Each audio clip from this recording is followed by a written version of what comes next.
Okay, so this is frauds and scams on eBay and auction sites. Now, this is what I saw when I was doing eBay. I suspected, I couldn't actually prove it, but I was a seller and a buyer at the same time.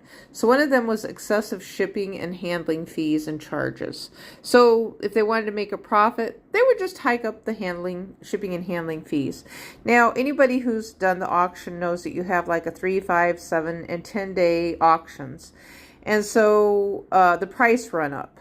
And so this is what I suspect is happening. You have the eBay store. This person over here is a wife or friend, and you're the bidder. And so you bid on something. And so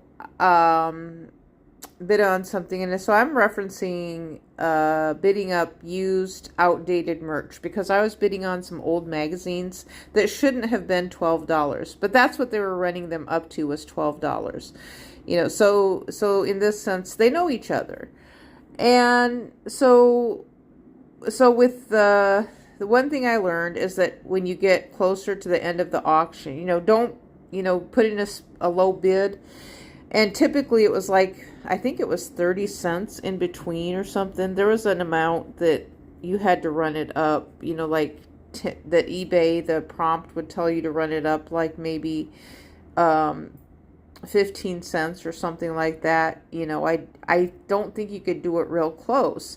And so for like the 10-day sales, they would just sit there vacant. Nothing would happen until the end. And then next thing you know, there's this huge bidding war taking place between you and someone else, almost like it's a computer.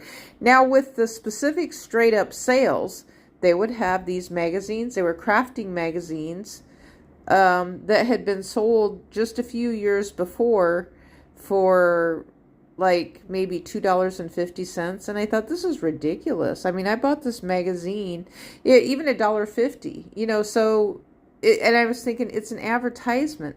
So I suspect, I can't prove it, but the thing I know is I was an eBay person. I sold stuff, and I knew there was a way to release the sale, and no money would have exchanged hands. I don't think, so it would make this person. Otherwise, they had sales that were not complete that would reflect on this person of sales that were not complete. So then you appeared as a bad risk for being a bidder. But the thing is if it's your wife or husband doing it, then does it really matter? And then the third one is money laundering. The most nefarious is money laundering. So you have an outside agency, you have an old used merch that's like $80, and then you're money laundering.